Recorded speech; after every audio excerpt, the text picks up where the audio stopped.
you're done, as far as the abuse is concerned, because it doesn't matter how good you are, they're going to 99 times out of 10, all your good side's going to be pulled apart, and you're going to bite on that 1%.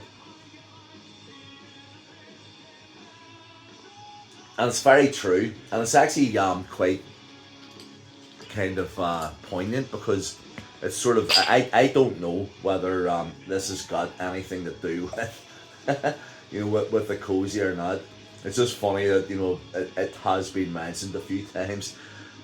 Water around the head, the whatever, but so it's got nothing to do with a cozy really, but this is the this is kind of like the of everything.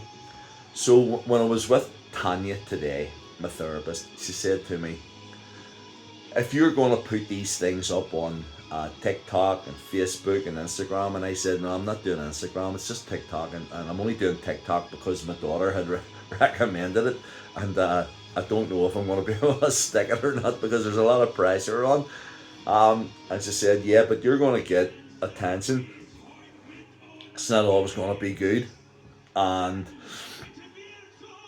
you're also going to be getting silly advice about what way these people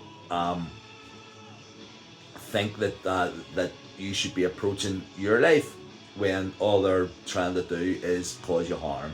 It's like advising you to take certain medicines, or advising you to do certain things, like rely on crystals and forget about taking your meds that day, and whatever. And I said, oh well, I will take that into consideration. So I can expect hate mail, sort of thing. And she said, well, typed or whatever.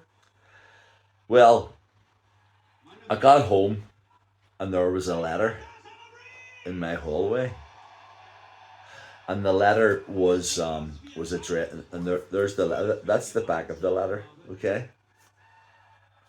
So I looked at it and I went, it's a Christmas card, So I was all happy, because normally my aunt Colleen actually sends me a Christmas card like 3 weeks before Christmas, with a wee present for JJ and stuff in it.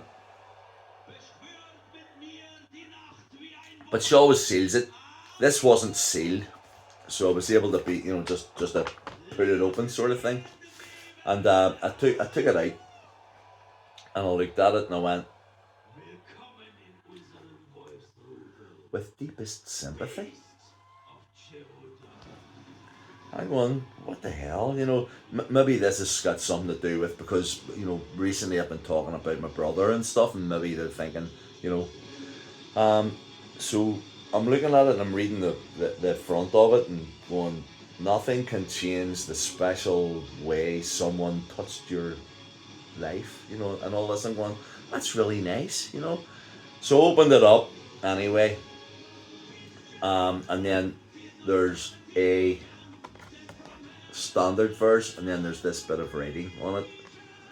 And the bit of writing says, now I'm going to put my glasses on for this because I need to read it properly. It says, you are a dirty old man, dirty old in lusting after young girls, and everyone cows it. Well, that's meant to be knows it. She's just a he or she, whoever wrote it, spelled knows wrong, sort of thing.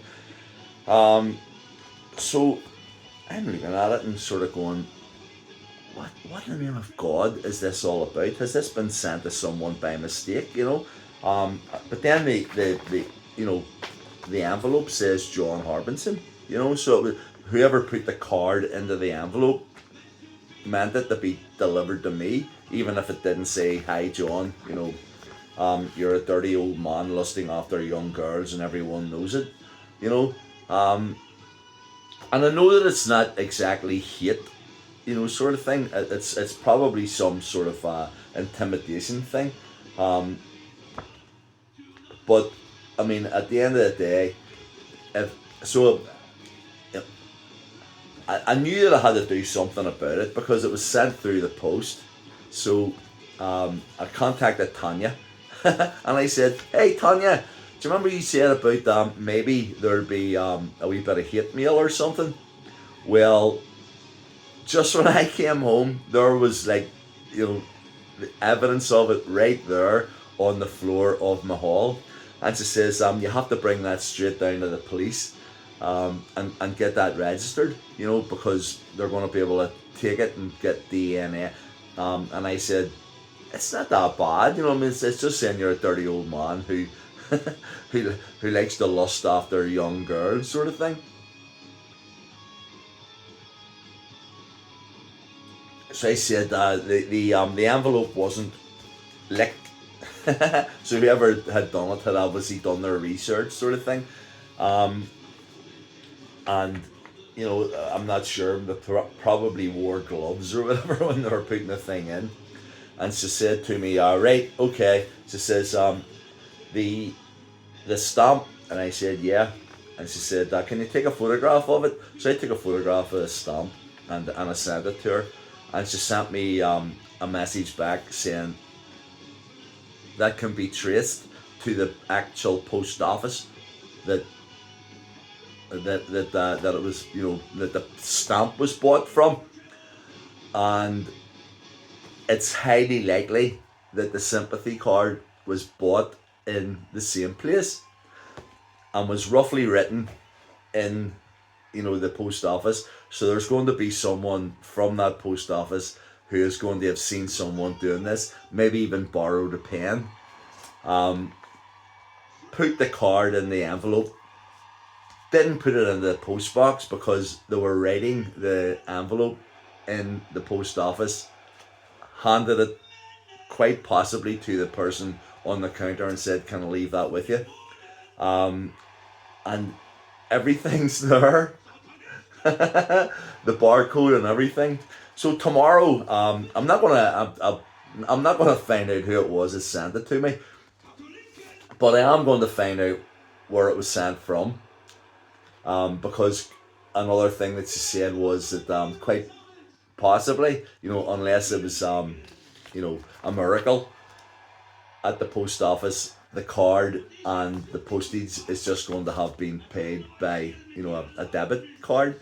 So you can get that, you can get that, sort of recorded, find out the name on the debit card.